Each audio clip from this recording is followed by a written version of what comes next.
Hey guys, and welcome to our second panel of the night. Today we're going to be talking about Falcon and the Winter Soldier recap. So if you guys have not seen it yet, please make sure this is your spoiler warning. We don't want to make it so you guys get it spoiled here. So for this year, our Utah RemoteCon, we are supporting the Juvenile Diabetes Research Foundation. So if you guys could please donate, we would really appreciate it. We are trying to get to $5,000 this year. Last year, we were able to raise about just a little under $3,000 for the American Cancer Society. So please, if you can, we are having a raffle, and we have the cutest little tiny Captain America shield that we're giving out. Donated by Blake and Stephanie, who are part of the Let Us In and Cutscenes and Cupcakes. So you guys can go to givebutter.com/Utah RemoteCon 2. And then we will post the links everywhere for you. So without further ado, here are our panelists.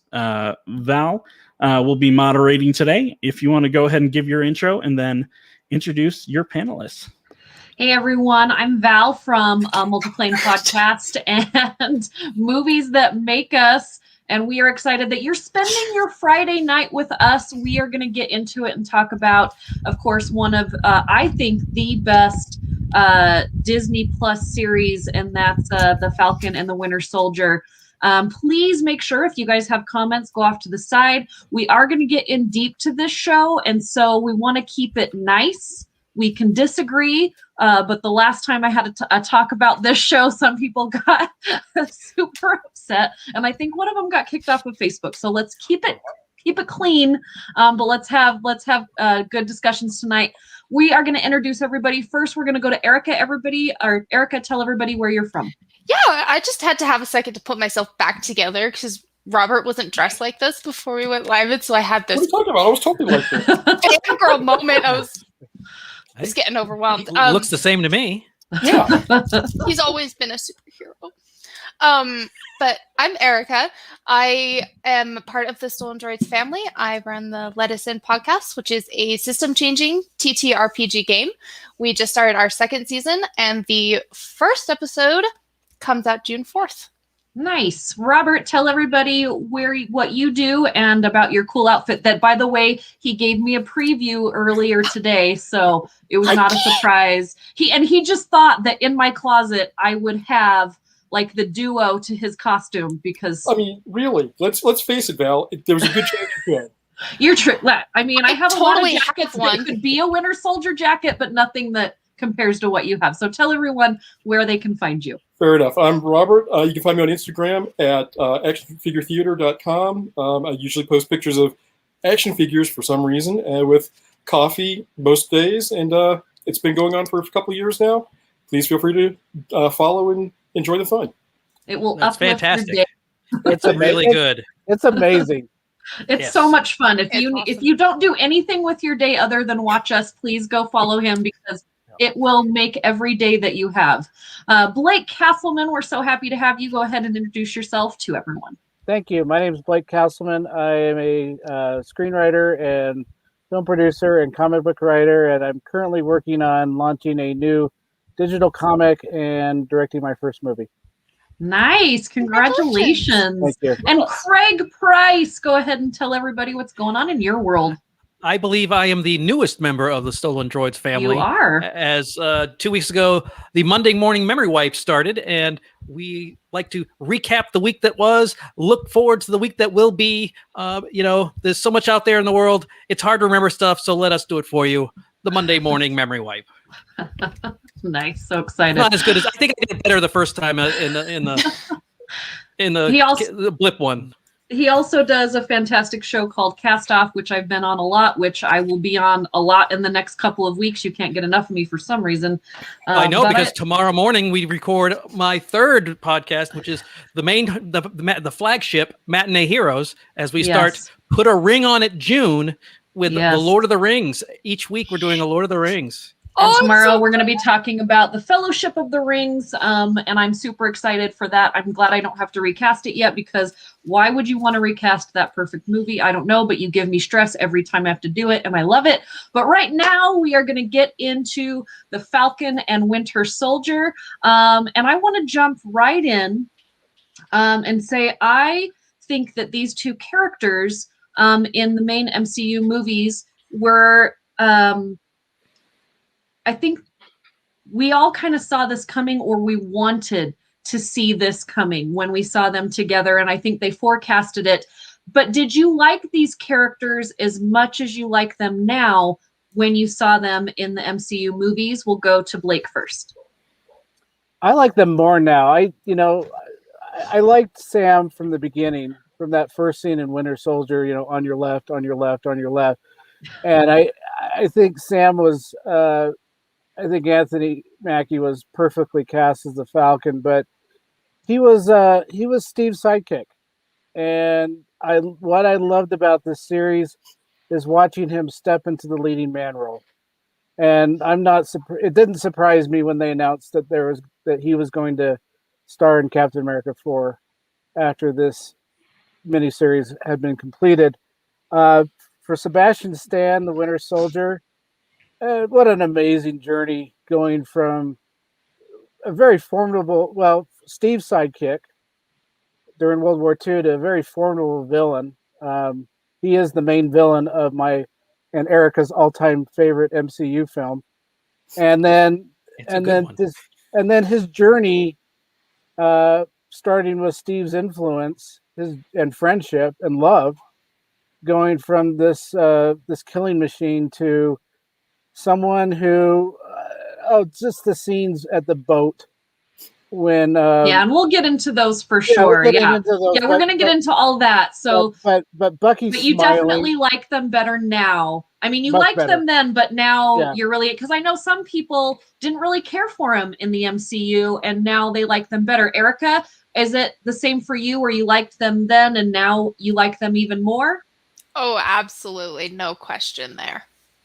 There was a lot of things, just the overarching character arc of everybody and the details and the things that they went through that they couldn't do in a movie, that they were able to successfully do in a TV show, made me absolutely love them even more. Nice. How about you, Robert? Well, I enjoyed Sam, like you said, from the on your left, on your left, on your left, Blake, when he first showed up. But he was definitely the sidekick in Winter Soldier. But for Bucky, his story started really with First Avenger, and not just as Steve's sidekick, but as his best friend. And we got to watch their progression over the course of the movies and into this, where it was kind of like, watching it reminded me of kind of like watching the parallels of Luke Skywalker and Han Solo, and how their characters their character arcs were both told across the movies. But, where I liked them both in the MCU movies, you come to really kind of like love them and their dynamic and their love-hate relationship out of this show. How about you, Craig? Well, I have a little nuanced feel for them. I really liked them in the movies. I thought Civil War, the scene where they're fighting Spider-Man, where at the end they're exhausted and they've been beaten. But I feel like in the series they did a little bit of a too hard of a reset, where I think they didn't like each other as much the first 2 or 3 episodes. And I thought they reset that button a little too hard. I mean, I understand they're trying to set up an arc for the entire series, but I felt like they were a little too at each other's throats early on in that way. I didn't feel they were that close of friends as they were near the end of the MCU movies. I think that's because in Civil War, when they were together, they really did not like each other still. Mm-hmm. The entire time. They've never liked each other until Foz. I'm just going to say that because it's just way too long to say. But you're not going to move your seat up? Yeah, I agree with Erica. I feel like they've always had kind of this back and forth, odd couple, sarcastic relationship where they kind of respect each other, and they do what they need to do when they're together. And then in this show, it really kind of expanded a little bit more on their relationship. But what I really love about what Disney Plus is doing with these MCU series, and I don't think they were not afraid at all to make some statements during Falcon Winter Soldier. And the first statement that they made, I thought was pretty powerful, because we're all coming out of, being cooped up in our houses, not seeing people, going through depression and all this stuff. And right out of the gate, they have Winter Soldier, a man going through changes, sitting in front of a therapist asking for help. And I thought that was, it may not have been big for a lot of other people. They're like, okay, whatever, he's trying to deal with this stuff. But I kind of feel like it was a big statement for somebody that has mental health issues to say, okay, you've got this big superhero, supervillain trying to, fix himself. And yes, it's mandatory that he has to sit down with a therapist, but he's doing it. What did you guys think about that whole dynamic? Because they really only showed them together a few times, but I do think that it was kind of a big part of his changing. Let's go with Craig first. Well, and this is just pure coincidence, but tomorrow we're doing Lethal Weapon on the podcast, and that starts off with someone with mental issues, Martin Riggs, going to a psychiatrist at the on being forced to, and it's the worst psychiatrist ever. But also, it's very typical of how they show psychologists and psychiatrists in the movies, which is why I thought, when they brought it to the 21st century, I thought this therapist was phenomenal. Much more realistic, much more honest, understood the situation, was really putting it back on him. And he was, I have to give it to Bucky. He was actually trying. He wasn't doing a great job, but he was still trying. So the fact that he was sitting there and not just like holding it, just staring at her for 25 minutes like they were doing to each other, he was actually engaging with the therapist. I thought that was a huge step forward. Anybody else?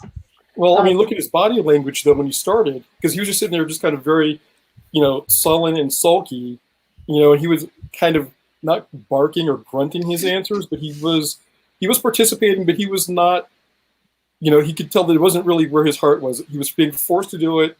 Okay. And I think that the scene where the doctor actually got Bucky and Sam to sit face to face and confront each other, I think that was just like, oh, that was perfect.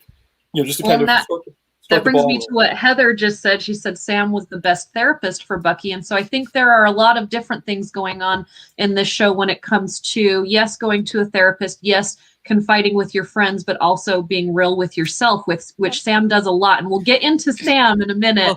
But don't forget that Sam is a therapist. It's not just by proxy. He's a legitimate therapist. He is. And so we'll get to Sam in a minute. But does anybody have anything else to say about Bucky and his therapist? We'll go to Erica and then Blake. Yes. So it's also, I'm starting to spitball my fun facts now. So when Bucky and Sam finally get to be with the therapist together, them coming together and putting their leg together was improvised.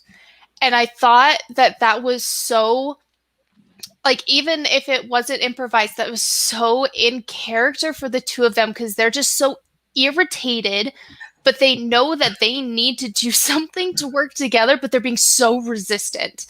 And I thought that was a fun little improvised moment for them, where they just were really in character doing stuff like that. So the staring contest wasn't scripted? No, it was just them like putting their legs together and like, you're getting real close. Yeah. One running theme and that I saw in Sam and Bucky, but maybe more so Bucky, this series was about dealing with guilt. And Bucky had been, we find out later in the series that Bucky was released from the hold that Hydra had on him through when he was living in Wakanda. But at the same time, I'm blanking on which movie he said it, but he tells someone, I remember everything.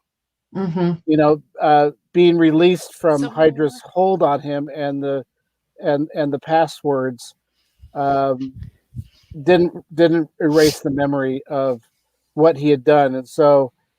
And so it was really interesting watching Bucky's journey from the therapist chair on through, because it's about Bucky dealing with the grief and overcoming it, and or maybe just living with it, but the guilt of what he was living with by his past actions, when he wasn't in control of himself, but still he knew what he did. He remembered what he did. Right.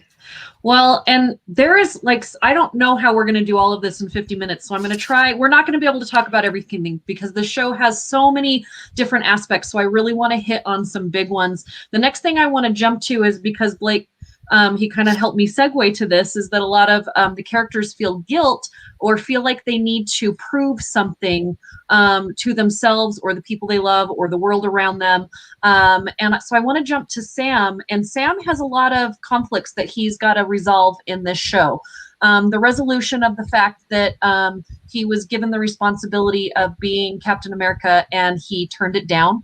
Then the resolution that he needs to go home and take care of his family when his sister's really just been taking care of them the whole time. And she does, she's been doing it. And so he's kind of, she's like, what are you doing back here, superhero? Like, we've been doing this all ourselves. And then when he gets to the scene with Isaiah, and Isaiah throws out the fact, which I thought was one of the most powerful comments of the whole movie, and I did not write it down, and I've been up since 3 a.m. and I should have written it down, and I'm sure one of you will fix this, but when Isaiah says, no self-respecting Black man would want to be Captain America. And I think what that does to him and what we see that does to him really conflicts him, but I think at the end of the show, he brings it back around to himself. So I know that was a big span of things, but out of all of those things, jump out and do you want to talk about his sister, if you have something that you want to say about that, or him giving away the shield? I've got two just short comments. I think this kind of goes back to Craig's first comment about how they really didn't like each other. And I think that was made a whole lot worse by Sam giving up the shield, and that's why it really did start off so hard hitting of, I really do not like this guy. So that's a great point, that they really did not like each other, and a lot of it was because of that. And then another fun fact, because that's just what I do. Sarah, because that's also Steve Rogers' mom's name, and I thought that was really sweet that he kind of just had this immediate kind of love, like, hi, Sarah. Like, it was also kind of flirty because he thought she was cute, but also it was like, Sarah, hi. I thought that was really sweet and like a fun little connection that was made. So I wanted to give some lightheartedness before we get real deep. Save Sarah. Save Sarah. You just say that name. And we'll go lighter in a minute after we go deep. I promise it'll be kind of like this. We're going to take you on an emotional roller coaster for the next 20 minutes. Robert, do you want to jump in here? Oh, yeah. I think there's a lot to unpack here. I think that his giving up the shield, that's a lot of responsibility to live up to a man who, was in World War II, was known for all of these things, became the leader of the Avengers, and he hands you this mantle. And as a corollary, going back to how Sam and Bucky's stories kind of paralleled, he gave Steve gave Bucky his journal to help him recover in his own way. And Erica was right. The giving away of the shield to the Smithsonian really pissed off Bucky and made him just kind of, resentful about it. And I love the fact that he actually came around by the end of the series and was like, here's why I hated that you did this. And opened up to him enough to say, if you felt this way, if Steve felt this way about you and you did this, what does that say about me? Showing that he was still trying to heal himself. And he was getting better, but still wasn't quite where he needed to be. I think he was also kind of offended because him and Steve talked about giving Sam the shield. He's like, are you freaking kidding me right now? But also, going to your point about Sarah, leading the family, she was also not only, busting his chops about, why are you here, but it also gave him the credit for going, you've always been there to solve problems. This is you never ran away from anything. You've always stood up. You've always been there to face the problem and tackle it head on. So I think that on top of Isaiah's berating him for why would you want to be Captain America, I think that those two conversations helped guide Sam back to the decision or back to understanding what it was that Steve saw and wanted for him. And as a final bit, Bucky acknowledging we didn't really understand what we were doing when Steve gave you the shield, and I'm sorry. Yeah. Because of all of the things that that Steve and Bucky would have never had experience as white men.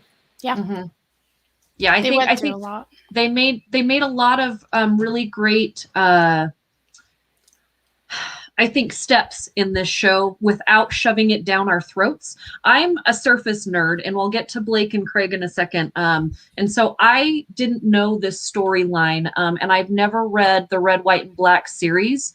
And I really want to. This series makes me want to get out there. I knew about a lot of things just because a lot of the panels that I've been on, so I absorb like a lot of stuff over the past couple of years. So I knew kind of what was coming, but I really loved how they described how Isaiah was really the first Captain America, but he was overlooked and pushed aside, and there were hundreds of other Black men that were like that, and kind of referencing what actually happened in war in real life, because the whole idea of Captain America is he was brought out during wartime. Like, that's why he was created. And so there was a lot of things that came up in social media that this is only happening because of the Black Lives Matter movement. But I want to say this has been a storyline for a very long time.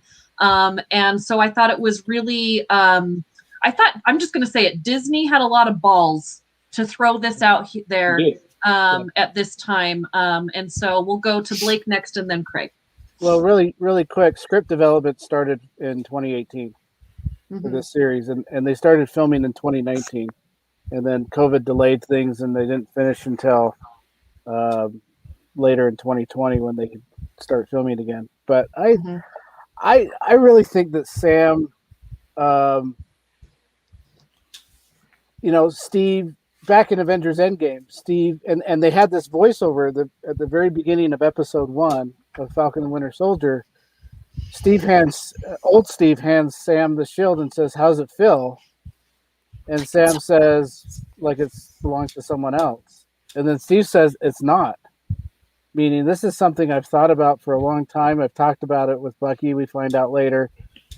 And I'm giving it to you. And I don't know if Sam felt unworthy to hold the shield, but it really took, and I think Isaiah Bradley had a lot to do with this. I think it really took someone else's perspective, someone else's story as a Black man and what happened to him, and kind of this institutionalized racism that really kept Isaiah from fulfilling a role he could have maybe fulfilled, like Steve Rogers did. And it took Sam to realize that what happened to Isaiah is because of the actions of others. What happened with the shield going to John Walker instead of me was because of my actions. And I think that taught Sam that, this is an opportunity I can do. And again, back to the guilt theme. Sam dealt with his own guilt too.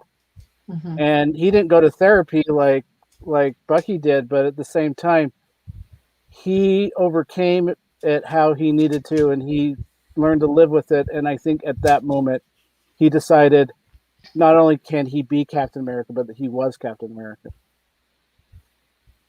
It's a really good point. Thoughts, Craig? Well, Blake kind of jumped on mine a little bit, but what I was thinking of is that, well, this is for Sam. If you look at his life, giving back the shield is one of the few things that he's had the chance to do on his own, a decision that he has made, because they took his wings away from him. Before we meet him, he is, in DC. He's working with some at the VA hospital with some with therapy guys, because they took his wings away from him, and now he's no longer there. Then Captain America kind of brings him along, and then Captain America leaves him. He has no say in it, and tells him, "You're going to be Captain America." He has no say in it until he finally gives the shield back. I mean, he doesn't even have much say with what's going on in Louisiana, because he doesn't get paid by the government. I didn't realize that he does not make money. So, and it's perfectly fitting that the bank refuses to admit that half of the universe disappears for 5 years, but it still affects your credit rating. I know. I was like, if Sam can't get a loan, how are any of us going to get a loan? Like, Yeah. My heart Well, in that moment and was like, I felt that moment so hard. And I think it was reflecting how the average African American can't get loans because you have, even if you're the Superman, even if if you're Falcon, and the guy knew who he was. He was Well, it took him a excited to have second, the though. Falcon. It took him a second. He's Can kind of I get a photo? Yeah, but it took a second. But he I was did so notice mad who he about was, and he still wouldn't give him even a semblance of a loan or even discuss it, which tells you what kind of hill he has to climb. So I think the problem that Sam had is the first definitive action he took was really out of respect for Steve Rogers that came back and bit him in the butt, because then everybody was upset about it. It wasn't because he didn't think he could take the responsibility. He just figures this shield, this is Steve. Steve's got the superhero juice. I'm just a guy who can fly and kick butt. I do what I do. So I'm going to counter that a little bit. I think that it is. I think the mantle and the weight of that mantle weighed very heavily on him, which is why he's like, it's not me. When he said it feels like it's somebody else's, he's seen the legacy of Captain America, and before even meeting Isaiah Bradley, he's like, you're handing me this responsibility that I don't think I can shoulder. And to go back to something that Blake had mentioned, I don't think that Isaiah had any real choice in what they sent him to do and what he could have done. I think that Isaiah going to jail was their way of keeping him quiet and just putting him away in a corner and going, nope, we're not going to discuss this at all. This never happened. Well, that's the thing that Isaiah never had. Isaiah never had a chance to meet Steve Rogers. Just kept him away. And the other thing is, I was thinking about this. Luke Cage, when they did the Luke Cage series, I called it the blackest thing that Disney had ever done. They did Black Panther, and that was the blackest thing they'd ever done. But watching this and watching Sam struggle as a black man in America, not as Captain America, just as Sam Wilson, was one of the blackest things that Disney has ever done. And Val, you were right. Disney had balls doing it. Well, and I loved every moment when the kids are running around and they call him Uncle Sam, because to me, I'm, like that. I get goosebumps every time. I know it's just like this little thing, but after all the points that they make of his struggle and the race card and racism and everything through the show, just those little things of calling him Uncle Sam is like, he is Captain America. He became Captain America in a totally different way than Steve Rogers did, but he is the Captain America that we need right now. I know that's kind of a Batman's, whatever, but I'm stealing it and I'm bringing it over here and whatever.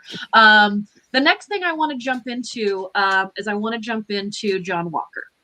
I also want to say superheroes have some of the most generic names I've ever heard of. Sam Wilson, John Walker, like they're just all, Steve Rogers is a little bit better, but anyways. So John Walker, I kind of knew something was coming like this, but because I'm not super into the comics like most of you guys, when that moment happened and he walked out and then they cut scene and we have to wait for the next week, and I was just like, oh my gosh, and I didn't realize who it was, that the actor that was playing it, and so I had to go and look. And I just want to get your guys' opinions on John Walker, the character, quickly, and how you think that Wyatt did playing John Walker, Wyatt Russell. Let's go with Blake first. I think Wyatt Russell did a great job, mainly because he started getting hate mail into the series. And people started treating him like a villain in real life. So sad. And from what I understand, he's probably one of the nicest people in Hollywood. Yes. But when John Walker walked out, I grew up reading Captain America in the 80s. I knew all about U.S. Agent. I knew all about John Walker. And when he walked out and he kind of had that smug look on his face and did that little wink there, I was just like, okay, yeah, here it comes. They didn't make him as psychotic in the series. I felt that he was in the comics, but I was okay with that. I want John Walker to come back. I want him to be part of the MCU because I really like the way Wyatt Russell portrayed him. Yep. How about you, Erica? exact same thing. He popped up on screen and I was like, "Oh, here we go. We got John Walker." I was so excited because I love his storyline and how psychotic he really gets. And so it was fun to watch the series and see the kinds of things that they're going to take from the comics and put in, because I was like, okay, so they haven't introduced his family, so who are they going to kill to make him go crazy? Because originally it was the watchdogs that killed his parents and his family. And so it was fun to see the adaptions that were made to make him go crazy. And watching some interviews after Falcon and the Winter Soldier came out, it was fun to see Wyatt react to the different characters that his character was being related to. So like the old man from Up, you put him on in a mask and he looks just like, he's like, dude, that looks just like me. This is crazy. This is so cool. And I'm like, that is a perfect reaction. And like, he was taking things so gracefully when people were so mad at him for that people were not able to separate the character from the actor. I think a lot of that is parenting as well. I think that he's been brought up in a very grounded Hollywood, but not Hollywood family. And so, you know, all around, I think that his parents are very genuine and they know how to do it. Robert and Craig, we're going to go next because I really want to get into our next thing. So Robert and Craig, Robert, you go first. What do you think about John Walker? I liked the way they portrayed him, and it was the question of how are they going to make him go crazy, like Erica said, because you knew that there had to be something that flipped the switch and just makes him go off the rails completely. I think that Wyatt did a great job, and I think that before the series aired, when people were talking about him being on there, he said it'll be an honor to be hated, and that'll tell that was his indication of how good a job he did, but he nailed it. He did. And I thought he was great because this is the first groomed superhero. Up until now, everybody is a superhero by accident or something has led them to be. This is very typical of a lot of quote unquote successful people nowadays, is they go to magnet schools and they want to become a scientist at 9. And so they do all this stuff and they go to accelerated classes and then they go to special schools and on scholarships. And John Walker is that. He is pretty much been groomed to be a superhero of some sort. And when this opportunity happened, it just makes sense that he would fit right into that slot. And it also makes sense that he would not be satisfied with that and want to become a quote unquote legit superhero and steal that one little case of super serum and take it. So he's I think he's very typical of reality television where people have been groomed to be on TV, and it's not spontaneous and documentary anymore. It's very much unscripted, scripted television. Right. There were a couple of big moments for his character, for John Walker during the show, and I'm going to talk about a few of them, and I want to get your take on it. One of them was the serum. And, you know, he said, you know, would you take the serum if you had the chance, or what do you think happens to you when you take the serum? And of course, his best friend says, well, I think you're your true self, right? And then he chooses to take the serum, and he turns into kind of a jerk when he's supposed to be this all-American hero.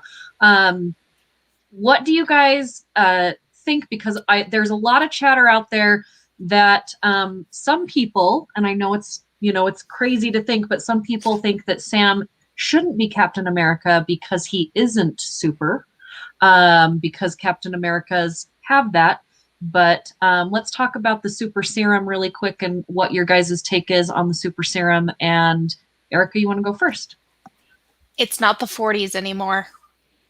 Like this is a modern day superhero, and Sam has proven time and time again that he has the personality of Captain America, somebody that really cares, somebody that wants to de-escalate a fight like he did with Carly. He went to talk to her to try and de-escalate the situation. That's what Captain America is. Captain America is not the strength. And I want to be the bad guy for just a second. For it. I'm going to be the bad guy, and I'm going to poke the bear. Okay. However, talking doesn't always get you out of situations, and Captain America has had to be the heat. Now he doesn't use weapons, which that's why, as soon as John Walker picked up a weapon, I was just like, that's not Captain America. He did in World War II.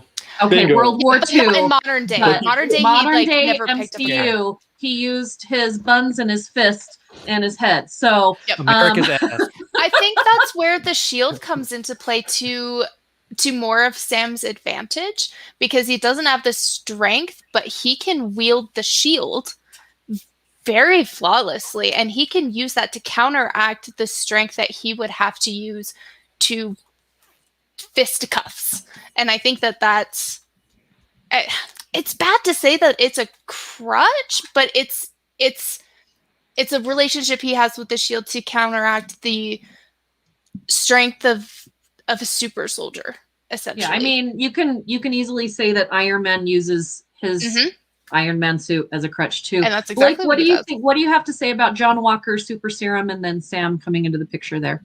Well, that's a really interesting point about Captain American weapons, because it's the Falcon. Sam used lots of guns and lots of explosives. And he's got all of his little things shooting stuff out. Red Wing.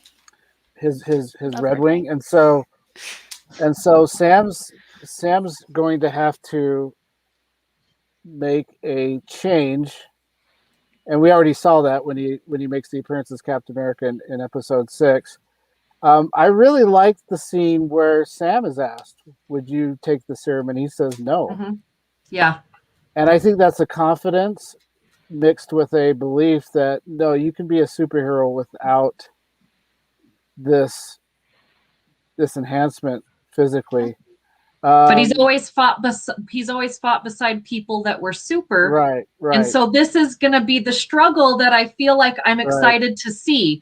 And I really like the fact that they showed him not being able to wield the shield very well. Work for it. Craig, let's head to you. What are your comments about the serum? And then we'll get to, somebody asked if we would all take it, and we'll go one by one really quick before we head into the next one after Craig and Robert. Well, it's really about results, because he's not strong. But then again, Captain America doesn't have wings, or does he? So he can fly. He uses those wings to his advantage. He's kicking people left and right. He's holding his own against Batrick the Leaper, who is amazing. So it really doesn't matter if he has the super serum soldier serum or not. It's results. Unfortunately, if he shouldn't have the serum, or if he needs the serum and doesn't have it, those results will happen in the future. But he is being able to get things done. So I don't really see it, because I always kept on going, he should be getting his butt kicked, because he's getting punched by these people who like crush concrete. But whatever he's got in the wings that he uses to shield himself, he's very good at that. So the skills he have are obviously good enough. I mean, Black Widow doesn't have any superpowers that I know of. She's just very well. She's also Scarlett Johansson's got superpowers, but they're mostly against men. And a lot of people, but it's just mostly, it makes us weak, but she's fights and kicks butt and without much superhero stuff. So she just be able to fight. So as long as he can do the job, he should have the job if he wants the job.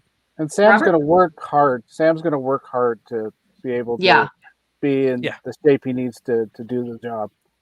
He's not going to last 70 years in the ice. I know that. No. Robert?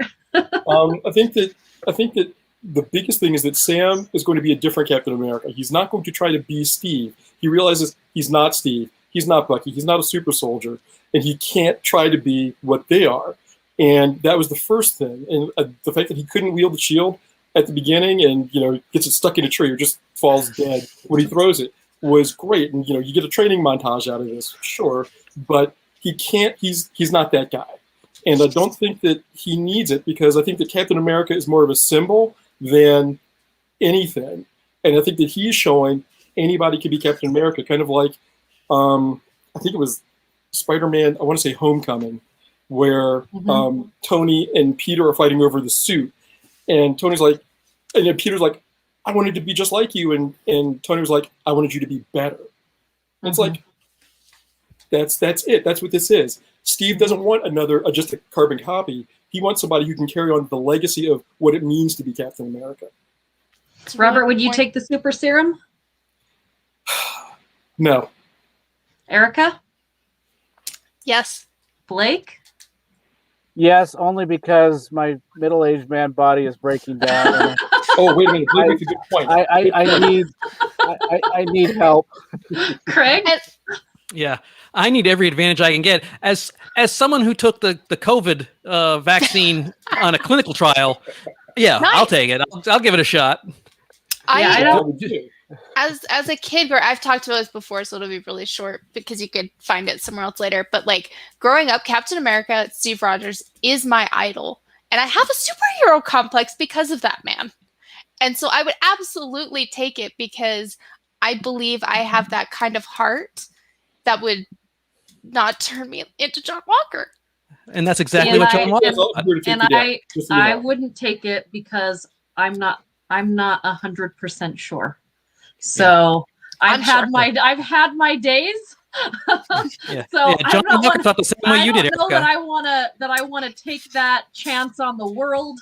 And so I'm gonna just try and be the best me I can be and support other superheroes and hide my bad days inside so nobody can see them. All right. So the next thing I want to talk about is one of the best kind of striking moments. And I have to say, because I am this surface nerd, I loved how this show worked really well for people that didn't know the entire story. I followed it the whole time, and they gave me enough that then I wanted to talk to more people about, and I wanted to go and research, and I went and bought comic books. And so I think this is a show that brings surface nerds in, like, want to deep dive into the nerd world. So I wanted to say that. But one of the most visually amazing and alarming moments is when John Walker slays someone with the shield in public, pulls it up, there's blood from the shield.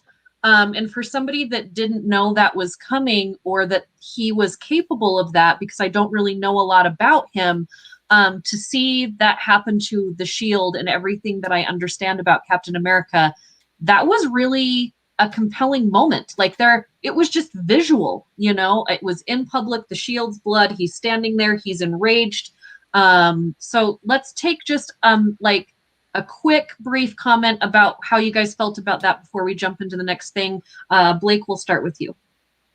Powerful that a defensive weapon used by a hero that stood for so much was covered in someone else's blood after being used as an offensive weapon in such a gruesome way.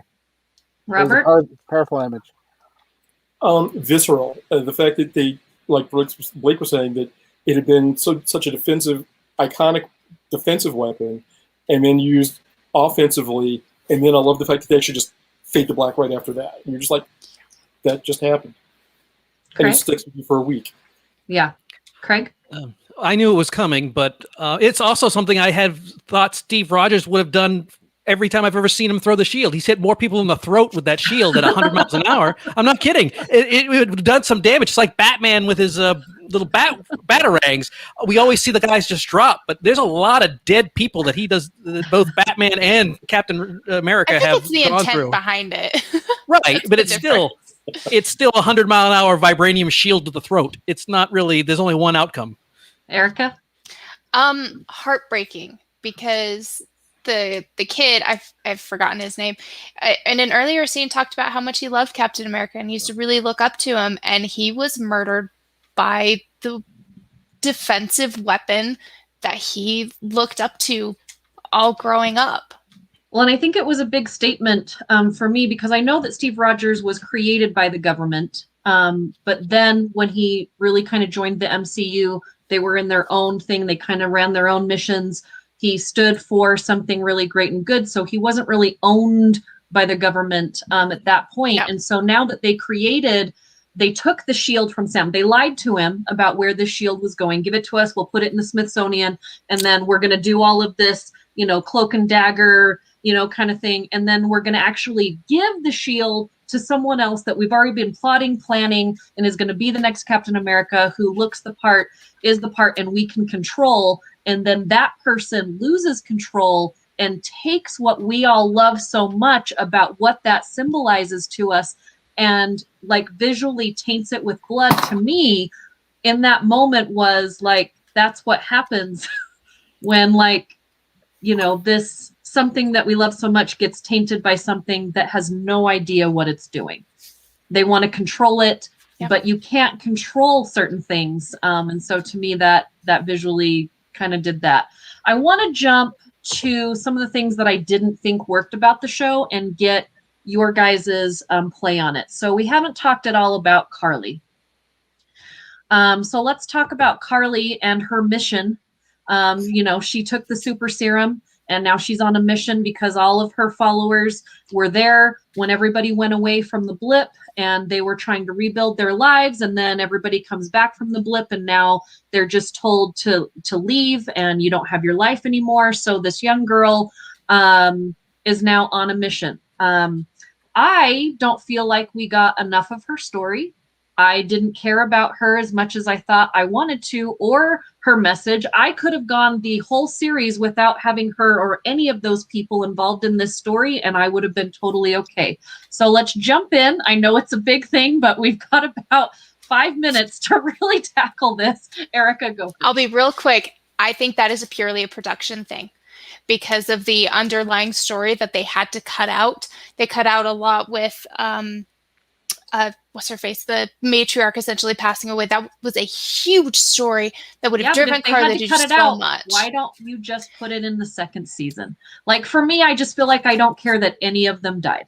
I think it was just because everything was filmed, everything was done, and they needed to get something out, and they didn't have a full series completed.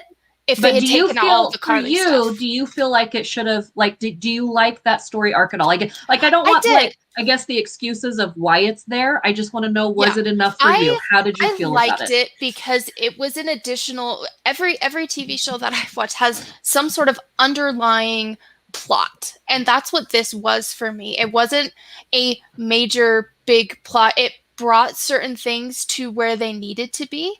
So I thought it was a really good underlying plot that was just slightly underdone because of production, but I did genuinely like it.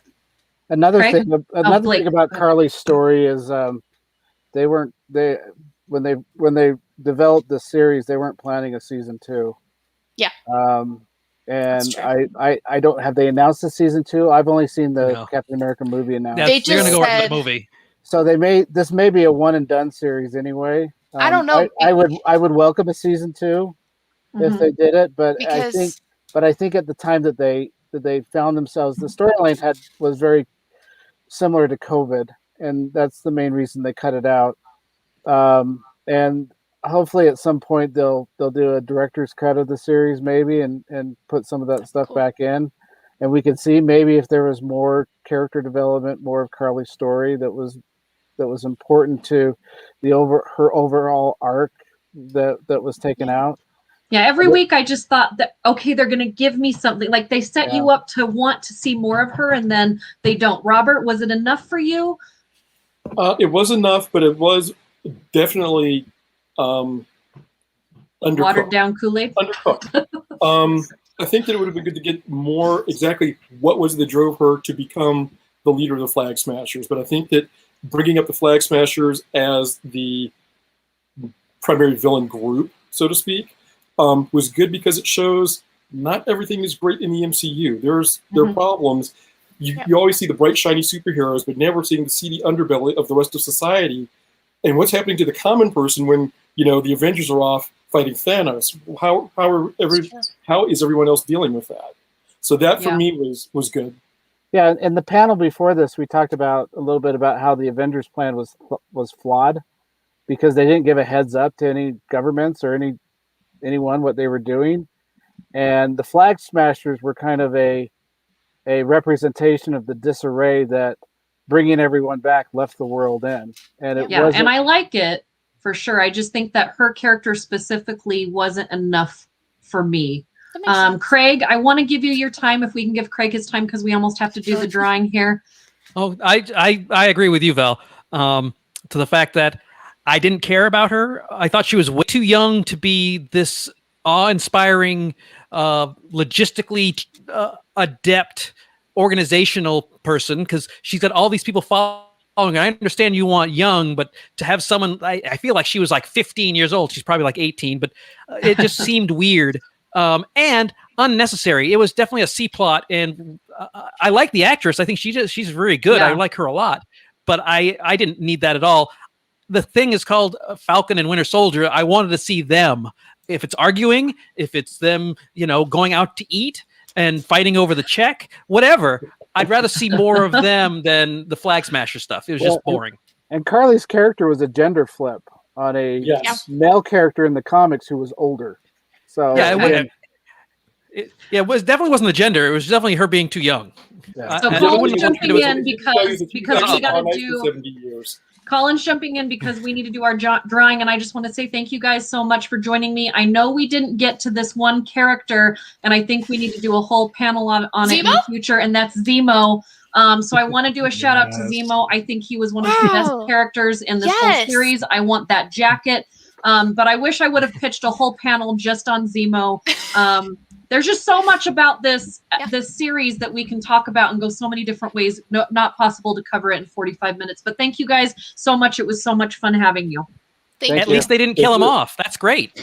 Yeah. Dave Zemo is my favorite Zemo. All right, guys. Well, thank you so much for this panel. You guys were absolutely amazing. We really appreciate all your guys' knowledge within the MCU. Obviously, this show has touched many individuals in different ways, and so it's always great to converse and chat with fellow geeks. So, raffle time. So, our raffle prize is a mini Captain America replica shield from the Avengers movie. And the winner is Marley. Marley! Marley! Ooh, I'm you going did to it. talk to you, ma'am. Marley's from our thank you very much for the compliment, by the way. podcast. I appreciate that. Erica, are you going to have an offer Oh, she can't refuse? Yes. I'll smash their mug. Just kidding. violence is That. never the answer. Horror. Wow. Wait a minute. Nah. In the MCU, violence is always the answer. I know. So weird. I'll just Where's the one where they steal just talk it out at the end? I want to see that one. That's the shawarma scene for every movie. All right. That was Doctor next, Strange. Next up here, we have another Marvel panel surprise. We've got Marvel night, no. What's next? What are we gonna find out in Phase 4? Where are things leading to now? And so we're really excited to talk to you guys about that next. So please stay tuned. Thank you again, panelists. Thank you for everyone that has donated.